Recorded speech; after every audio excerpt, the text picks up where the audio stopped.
こんにちは。日々ご飯です。北海道は夜になるとまだまだ寒くて、周りからは浮いて見えますが、まだピーコートを着ています。自転車での帰り道は本当に寒いのです。さて、今回はエビカレーを作っていきます。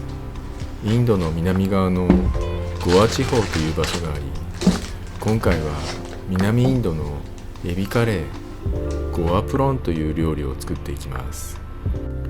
これが有名なタイガーブラックくんです。ブラックタイガーでしたっけ？すみません、フレームから切れていて見えませんが、殻を外しているところなんです。今回はこの殻を後で使って、この殻をテンパリングしてエビの出汁を油に移したいと思っています。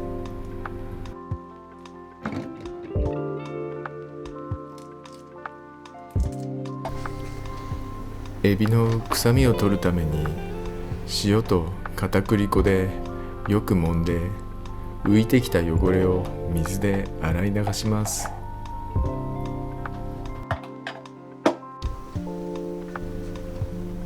片栗粉の量は適宜調整してください。特に何グラムって決まっていることはないと思います。こうやってぐじゃぐじゃぐじゃぐじゃやってると、だんだんグレーっぽくなってくるんですよね。そしたら汚れが浮いてきてる証拠です。どこで聞いた話だったか忘れましたが、養殖のエビは出荷前に餌を与えないので、あれができっているため、背わたに食べかすが残っていない状態になっているそうです。そのせいか、ご覧のように背わたが透明なんですよ。これフェネグリーグシードなんですが、砂かと思うぐらい硬いんですよ。粉状になかなかなりません。全体重でめっちゃゴリゴリしました。懲りて後で粉フェネグリーグ買いました。フェネグリーグは魚介に合うので、使うととってもいい香りがして美味しくなります。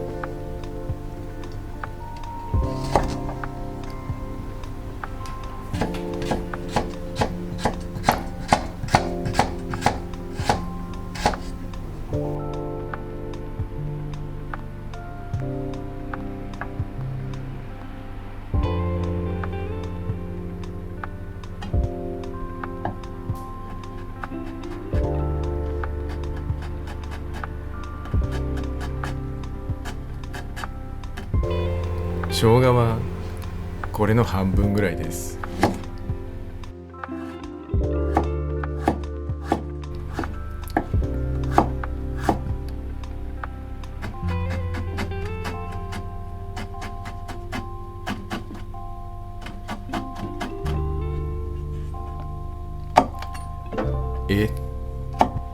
青唐辛子4本も入れたらめっちゃ辛いんじゃないのって思ってますよね、そこのあなた。はい、察しの通りまあまあ辛いです。なのでここは適宜調整して大丈夫です。まあ本当は3本でも本当は良かったんですが、3本で1本残したら、この1本の調理法どうしようかなって困るので入れちゃったっていう話です。トマトは後で鍋に入れて形がなくなるまで炒めるので、カットは細かい方がいいと思っています。ところで最近思うのですが、トマトの皮って皆さんどうしてますか？フランス料理においてはトマトの皮はモンディティトマトという料理用語があって、湯むきのことを指すそうですが、湯むきをして滑らかな口当たりにすることで、ソースや煮込み料理に適した仕上がりにするようです。インドカレーにおいても皮はソースに残るんですよね。それで食べていると口に残ったりとかして時々気になります。だけど料理教室でも皮むきをしてくださいねって言われたことがないんですよね。要するに繊細に仕上げたければ湯むきをしたらいいんじゃないって話ですよね。皆さんはどうしてますか？コメントで教えてくださいね。プロの人たちってこういう時のカットスピードめっちゃ速いですよね。なんかリズムで切る、見て切るって感じじゃないそうです。これサクサクやれるプロの人ってめっちゃかっこいいですよね。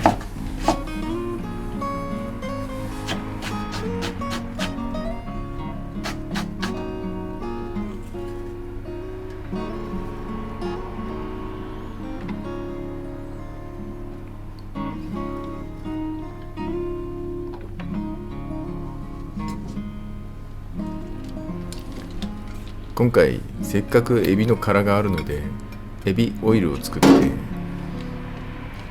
そこにホールスパイスを入れてテンパリングの二重テンパリングにしようと思ってます。でこのエビの殻っていうのがもう水分がね洗ったんですけどもうべっちゃべちゃなんで後で大変なことになるんですよ。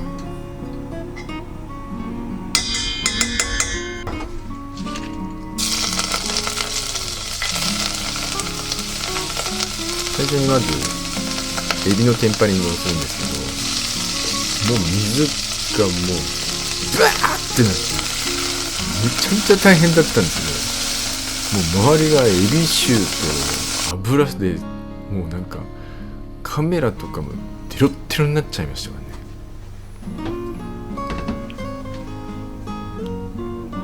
はい、マスタードシードです。マスタードシードは火が通ってくるとパチパチ弾けるんですよ。なので一旦蓋しましょう。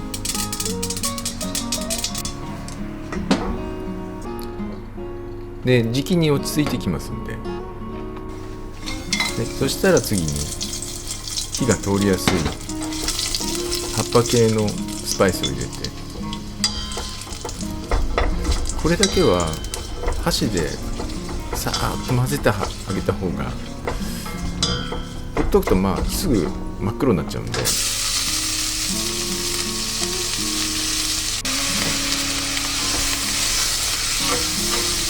この時に玉ねぎの下敷きになってるやつをどんどん場所を入れ替えてあげる、そういうのをしてあげるとスパイスだけが、ね、どんどん黒くなっていくことがなくていいと思います。で油もその玉ねぎの間にどんどん行き渡らせるみたいなね、そんな感じにしてあげるといいと思います。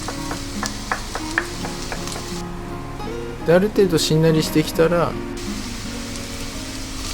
ニンニクと生姜と唐辛子、この時にめっちゃ辛い煙出るんで超咳出ます。でいつものように水分をねダーッとこう抜きやすくするために塩を入れます。これ分量外の塩なんですけども、これね鍋肌を見てほしいんですけど、もうちょっとくっつき始めるんですよ。焦げ始めるというか、でこれ焦げ始めてくると早いので水でちょっと剥がしながら少しずつね飴色に近づいていて、そういう作業です。でねこれもうだいぶいいんですよ。色変わり始めると早いのでちょっと中火から少し弱火にしてあげてください。いつも気をつけるとこなんですけど、スパイス入れるときは鍋肌に直接当たらないようにしてます。で粉スパイスですごい焦げやすいんで、水を入れてさらに数分炒めることでスパイスの香りが立ってくるので、それぐらいまでやってあげてください。でこのジャーってこうビチャビチャーってなってるやつが飛ぶぐらいまで炒めましょう。そしたらトマト入れます。でこれもうピチピチってところまでね炒めてみて、トマトもまたピチピチ言うぐらいまで炒めます。さっきのトマトの話ね、これよく見ると皮がねクリリンって丸まっていっぱいあるんですよ。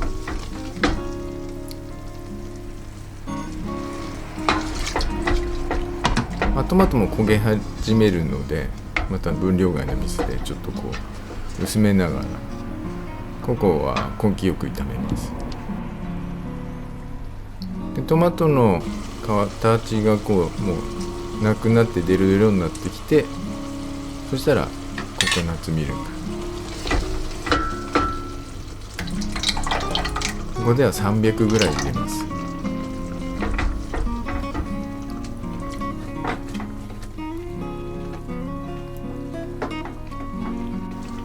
タイ料理では上の方の硬いとこ入れるんですよね。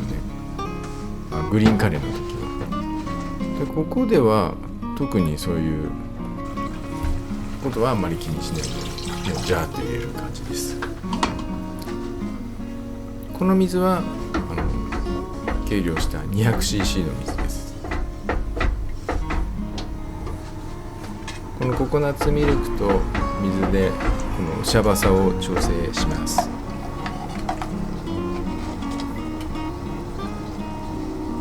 ここの塩はある程度味を決めるための塩なので、ちょっとずつ入れてちょっとずつ味を見ながらやってくださ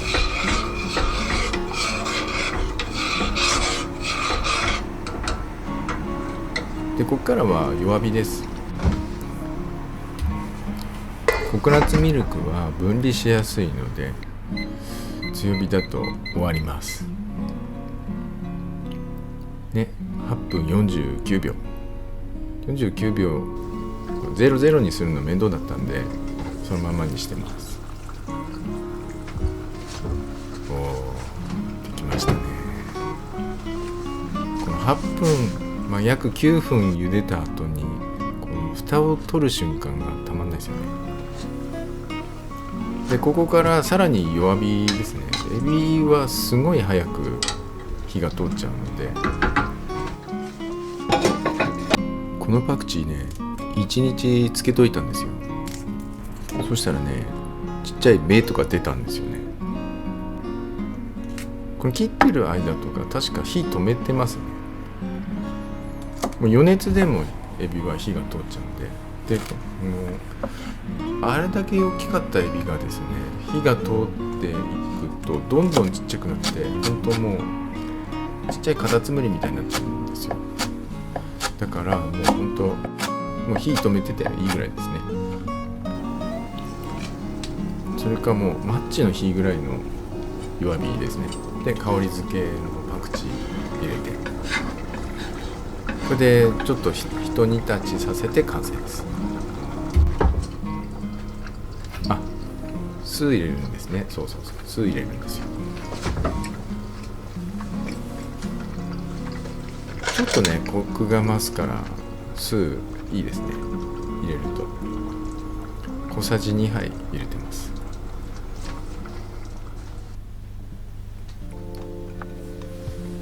このねお玉の裏側が映らないようにと思ってね変な動きでやっちまったんですけど、これ素直にねやればよかったですね。ちょっと反省ですね。それにしてもなんて美しい色なんだ君は。すぐにでも食べてしまいたい。食べちゃうぞ。もう我慢できない。これカスメリティっていうなんかいい匂いのするハーブ葉っぱです。いただきます。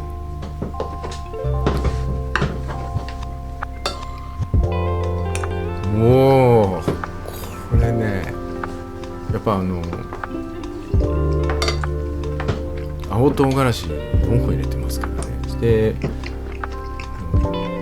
辛いやつカイエンヌペッパーも入れてるんで、まあまあ辛いんですけれども、ココナッツミルクがねそれを薄めてくれるんですよ。なので辛くて甘くてちょっと酸っぱくてでエビの出汁が出ていてっていうね、もうかなり美味しいインドカレー。最高、ほんと最高、マジで最高。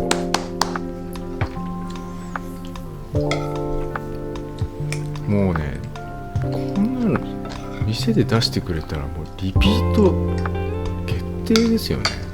ガッツポーズ、ガッツポーズ、秀樹ガッツポーズね。エビもこれね、あんまりちっちゃくならないぐらいで火を通し終えてるから、もうプリプリ感も残ってて最高。このゴアプロンのプロンっていうのが大きめのエビっていう意味なんですよね。まあ、小エビだったらシュリンプになるでしょうね。